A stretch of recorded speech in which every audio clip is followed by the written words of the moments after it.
Okay, and we are rolling. 20 minutes starts now. Oh, Zoom. Okay. Done. Close the laptop. Yeah. Yes. I don't think we have to introduce, Fair. because that's going to be additional pressure on me to figure out who I am. Let's start. What should we start with?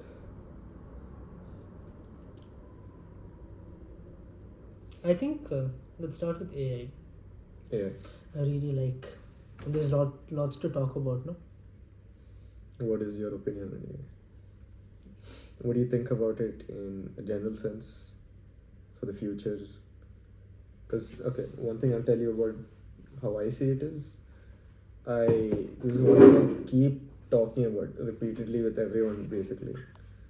Do I think that AI is going to transform a lot of industries? Definitely. One big thing I'm like really struggling with right now is deciding whether or not I should take up a degree in my field or not. By a degree, I mean like this is one thing we've been even like exploring as well, right? Whether or not degrees are worth it Right. at this point of time because of AI, because of education. You know, I saw a post as well. It said, do employers like now employers are shifting from asking, do you have a degree to do you know about AI? I've experience dealing with it. Yeah. I think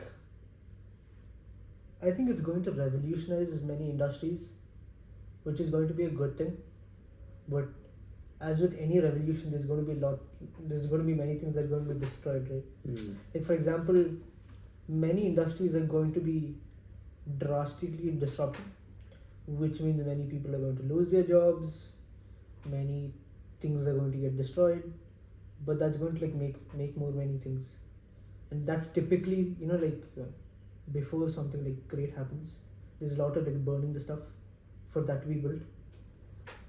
I think that's what even I am afraid of, because I don't know, because of that disruption, what all things might happen. Because typically people are very sensitive of change, and this is not a small change. Yeah, but it's happening very gradually, you know, right? Like I think on the contrary, it's pretty quick. Quick. Yeah. I mean, okay, maybe in the sense that the rate at which the technology is like developing is insane, but I think still there's a lot of people who barely know the difference between like a more complex ChatGPT model and like a base model, like 4.0 and 0.4. People are struggling with that small notation. And I think again it's a very generational thing overall as well. There are younger generations which are like picking up way quicker, older generations which are taking a little more time. I think that could be the case, and that is the case, but it would be such that those are the people that will be disrupted. So it's like a small set of people have this like ability to actually like use different kinds of AI systems, right? So people who are like really slow would be the people who will actually get disrupted. So that's like the opportunistic side of things. People who are like really in the forefront of this can actually leverage it to disrupt other people. That's typically how it works. But I think because the technology is evolving so fast, people who can actually like take it and like do something with it would actually be the disruptors. Because if everybody is on the same level of adoption, then there's not much disruption. That's usually the case after the thing is a bit standardized and the bell curve is a bit thinner. Right. I think the reason it's moving so fast, I think we have also spoken about this, like the revolution, like in the olden times there was the industrial revolution that took a few years to like actually standardize. People started like manufacturing things in factories and stuff, and then the electricity, internet and stuff like that started like actually changing the world. But there's been like this few years, so after the industrial revolution it was like a few centuries, 2 centuries or something, then it started like reducing into decades, the revolution cycle basically. It's called something, I don't exactly remember what it is, but now like the time it takes for that entire cycle to take place. So like the just reducing, internet was what, 1990s, 1995ish to and that like bought 2000s. that Yeah. bought about Amazon, Stripe, Airbnb, DoorDash, like all those companies disrupted the world. The internet companies. And then now AI is coming. But the thing with AI is, like, for example, from the 1990s to but 2005 or something, just a random guess, but that period is like happening, those 15 years of internet is like happening in like 3 or 4 years of AI. It's like that It's quick. like compressing, like Yeah. as time is passing. Exactly. And I think the thing what I am at least noticing is that there are so many AI companies out there, and they have to, like, typically when you're running a normal startup or something, you have to move very quickly. Momentum is important, right? But now AI itself is like the industry itself is like moving so fast that there's like the competition is so intense, specifically in the LLM chatbot segment. No, it's so fast that like even like DeepSeek is not like heard of anymore. Like Exactly, yeah, exactly. Like what happened in DeepSeek, like it I love the way that it came into the market. It absolutely wrecked all these like big Exactly. AI companies. It like came and Pepperell. destroyed the market and then went back. Exactly, like Exactly. casual $1 trillion loss in the Exactly. stock market, Yeah. shaking index funds and stuff. That's insane. Exactly. But like, why it's not developing? I don't know. I've not really heard much news. Maybe this is like the drawback of open source tools. In Maybe, general. but I think like DeepSeek came, it was disruptive, but immediately other people started disrupting DeepSeek. Like now if like everybody is like moving so fast. So once somebody wins the race, like it's like an ongoing race where everybody is like moving fast. So like like for example, at a certain moment in time, Claude is like insanely good. Right. And then after some time, like ChatGPT's model will like get better. And then sometimes, like these open source the rate models. at which these companies are like shipping out. Yeah, it's like this. So like Exactly. every day we are like, okay, this guy's the winner, and then we're like, okay, this guy's the winner. It's like it's going like this. Really It's like competitive. It's insane. now I feel like companies are like competing with themselves. Like if you see ChatGPT and all, they released the O3 mini, O3 mini. I think in December they announced. They released in Jan something ish, and then they released O3 now, and they released O4 mini. Like it's like I don't think traditional internet companies would be like this quick in iterating their product and releasing new products. Like it's massively quick. Of all these AI companies, there is typically in pretty much any industry one or two companies that are like the lead innovators, and all the other companies can just follow that lead. Right. Who do you think is currently the leading innovator in this particular space? Is it OpenAI? Is it Yeah, Anthropic? I think I think most it's more or OpenAI, less I think. OpenAI, but like anyone who's close to them, who's close to catching up, because I feel like Claude really mimics Apple's strategy of Apple is never first when it comes Take your to time, innovating yeah. and when it comes to Yeah. basically doing anything, but Apple, when they do it their own way. The They do product it is right. The definitely product is Claude better, yeah. insanely quality, like insane quality. Right. Only annoying thing about Claude is the rate limits. But besides that, it's an amazing AI model, and really, really close to competing with OpenAI. But again, yeah, OpenAI seems to be like the Yeah, I think at least from the users' point of view, like the amount of users they have, I think OpenAI like beats anybody else. that is also there. Is it though? I don't know the I statistics. think OpenAI has the most users, if I'm not wrong. I think recently. Especially since the image generator. Yeah, I think Mhm. recently I read somewhere they have like about 600, 700. Like I think a tenth of the world is 600, 700 million users. Yeah, Whoa. it's insane. That's crazy. Quite That's almost a- a billion. That's almost 1/8 of the population. Exactly. Yeah. I think 700 million is like properly 1/10 of the world, right? Yeah. So from the user's point of view, like the amount of users they have, I think OpenAI beats anybody else. But that's the interesting part. The competition is like very like if you look at China itself, Alibaba, Tencent, massive AI. Have you models. heard of Alibaba apparently released a new AI model? It's called Quen. I've seen the reel. I didn't. You can have seen the real life and check it out. Yeah. You should probably check that out. But like even if you see XAI, massive AI company, but I think it's getting democratized. Like it's just a thing. I feel like it's not a moat anymore. Like anybody can, any company, like at least you can build a basic AI LLM. It's just I think the reason there's so much competition is also because everybody obviously knows that this is a huge thing to have in their arsenal. Yeah, it's like, but that's the thing, like a lot of people think that just having it there for namesake or having it there makes them feel like, oh, I think I'm productive now, oh, I'm actually in the lead now. But like, are you really in the lead? Are you just using it for like making yourself feel like you're in the lead? It's a really, like, I don't think many people even understand what the best way to use a particular AI is. There's so many different types. There's so many like subsets that they could get into, and it's very technical. It's What do very, you use it for the most? I mean, mostly, I actually, surprisingly, this is something that I've seen many people use it for, but I personally haven't, which is brainstorming. I don't really know how. It's a very interesting topic because I don't know if I can brainstorm with a computer or an AI. Because I don't know if it's because I think that its ideas are not going to be as, like, in my head I might have this bias that it's not going to be that effective or that organic, and I think the main reason for that is probably because I don't think it has real life context yet, which is why it may not be as practical, which is probably why I don't brainstorm with it much. Okay. Besides that, like, for what I primarily use it for, I think I've probably almost completely replaced Google with it To search something. to search very specific questions. And now I use the camera feature quite a bit. I might just Okay. randomly take a snap of something and be like, oh, explain this or explain that. Okay.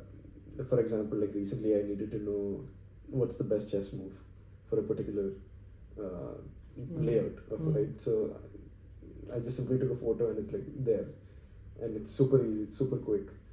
So I did use it for quite a lot of writing. Definitely helps. Writing for what? Assignments. Okay. Of course, and yeah. For brainstorming, do you use it to articulate your ideas? I mean, not articulate, but refining maybe. Like, So you give it everything and then yeah, tell I it like to brain dump into it and then let it see what it thinks Mhm. and how I could improve it. Like, to improvise, I think that it's great because it's like a third Right. perspective. Yeah. It's Like you the give best it everything. perspective. Yeah. So. Exactly. But like to come up with something new, I don't know. But maybe that's like just me. Like I personally haven't tried pushing that limit. I've personally brainstormed quite a bit with ChatGPT. Yeah. And I can tell you, it's not a good idea. It's not a good idea. You might as well just like take your time, sit down and brainstorm yourself. Why? I think it's really good at like telling you ideas, but I think again it not lacks as the practical. contextual real life stuff. You just there are different kinds of brainstorming you can do. Like if it's like casual stuff, okay, like, but if it's like some serious kinds of brainstorming, like for example, if you're doing assignments or something and you want to brainstorm the weight template or like something about the assignments, then you can, because you actually want to like figure out different kinds of paths you want to take to do the assignments or something like that. But I think like more serious matters, it's a bit more, it's not that great with brainstorming, specifically if the brainstorming actually needs a real life context. I think it's not that great. Yeah. And it's expected. It's not the fault of the model. That's how it is. Is there anything that you've like generally brainstormed about, like in your random talk that you could mention?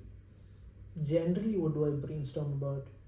Something random. I really like looking at market trends and opportunities, but again, that's like really dependent on what's like actually happening. What's in the market? What's happening right yeah, now? if you want to understand that, you shouldn't ask an LLM. Is what I realized. You should actually like what do you say, brainstorm or Conceptualize actually yourself. be part of the market or whatever. Like you have to be in your thing.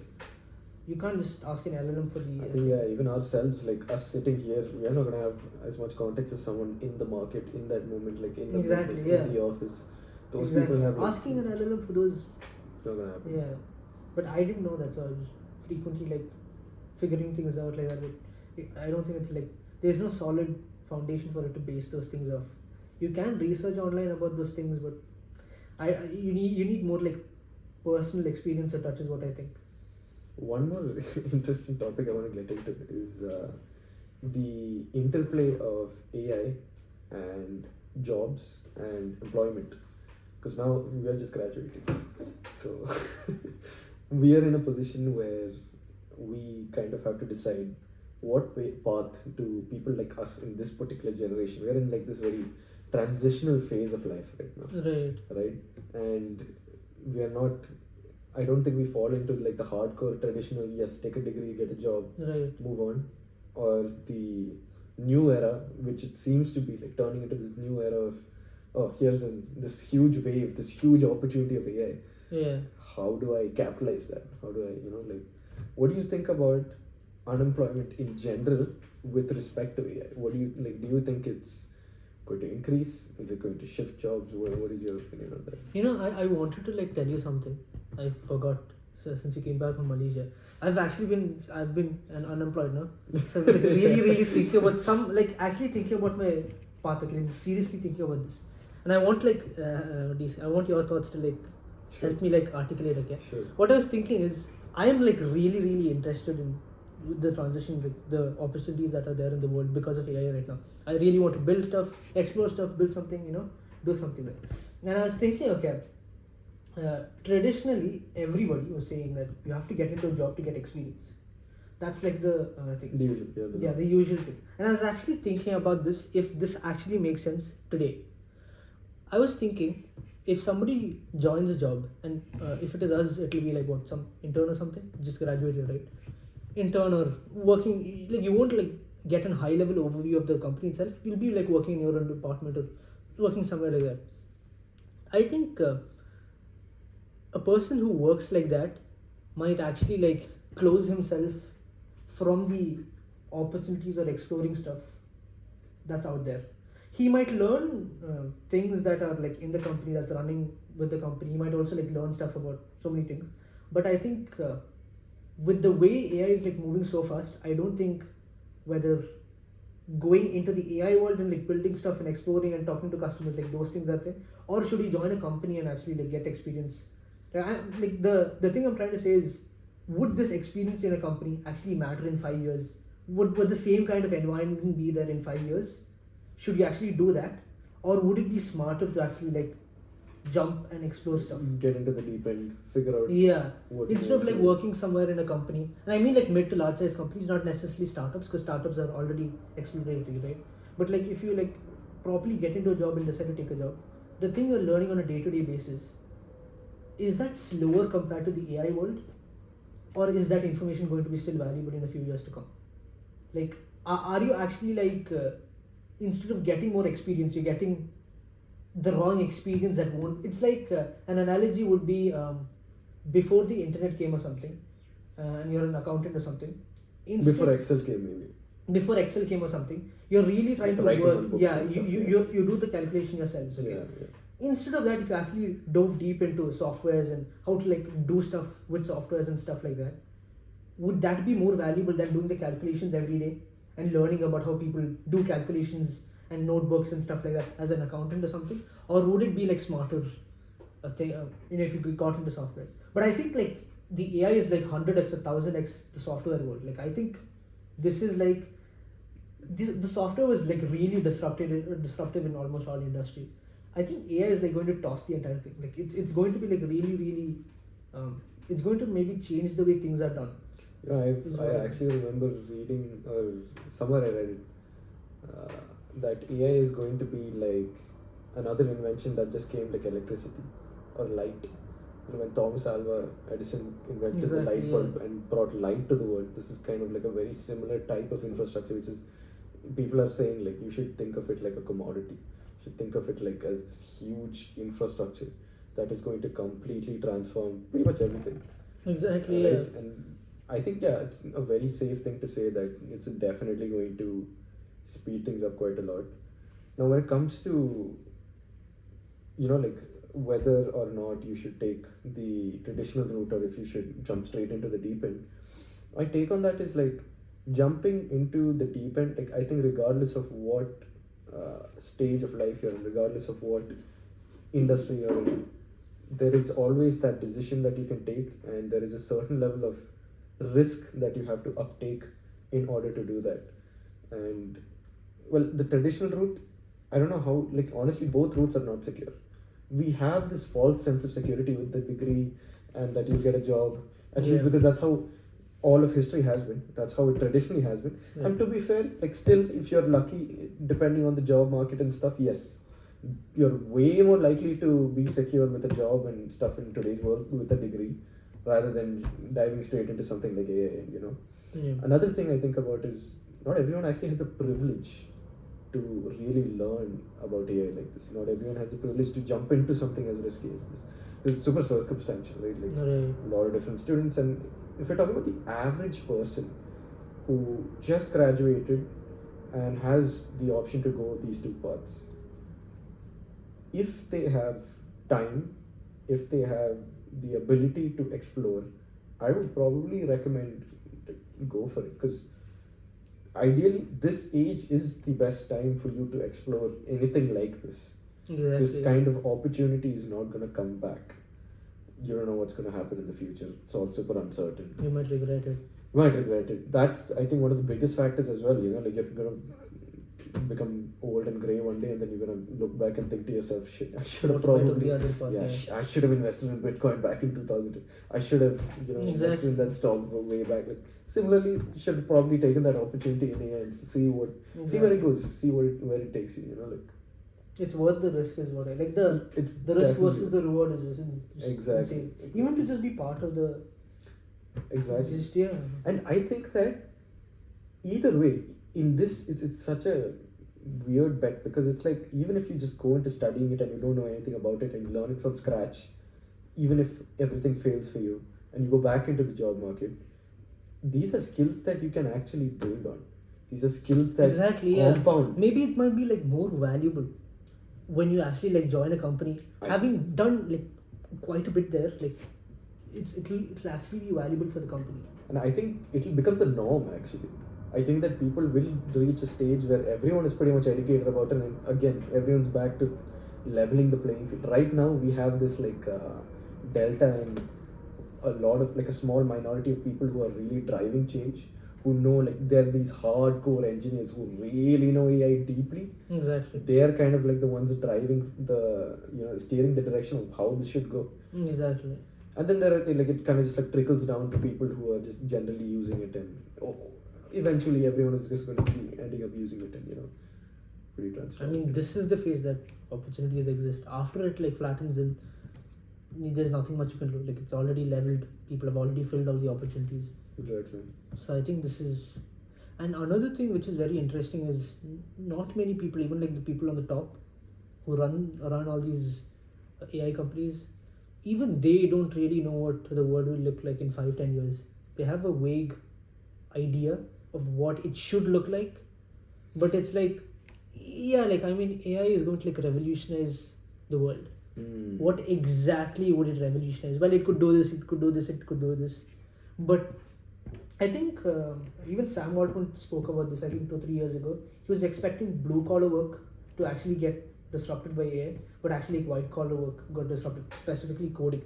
Like coders and software engineers are like being disrupted and made more efficient with AI than like blue collar work. This was not what these AI experts expected at all. They're like, we're going to disrupt the blue collar work first, and then the white collar work. But now like anything that's like white collar, you sit on a desk and work, that's like being made more efficient and disrupted by AI. It's like they're like building it, but as they're building it, they're like trying to realize what the outcomes are. It's like on the fly they're like realizing this is what's happening, this is what's happening. You heard of Satya Nadella? He's also like given out a 3-phase plan of what he sees the future of AI workplace looks like. I'm not sure if you I didn't see say it, no. So apparently he mentioned it's related to agentic AI. First, I think it's humans assisted with agents. Right. So it's just humans who are dealing with the agent and overseeing it slightly. Second phase is agents working with a team of humans. So now they're actively working. They're pretty well developed, well seasoned, and they're able to like communicate and stuff. Third is just one human team of agents. And it's like slowly shifting to that stage where you're just going to see agents are, I mean, if the agents are obviously able to do particular tasks better than you, faster than you, more efficiently, it's really turning into like this dystopian Matrix style, environment. It's very interesting. But yeah. It's very difficult to actually visually think about it. I really like that there was like I told you about that this thing I saw as well, right? Researchers put in 1,000 agents into Minecraft to like simulate how the economy. Exactly. That's Yeah. insane. Those kind of simulations need to like happen a little more. I feel, and I think there's a lot of scope there as well. What if it's not Minecraft? Yeah, it doesn't have to be. Could be anything. The real world. Yeah. You see where it's, Yeah. setting up economies, countries. Freaking A good convo though. great convo. I hope you recorded it. I hope my storage didn't get out. Imagine I didn't record.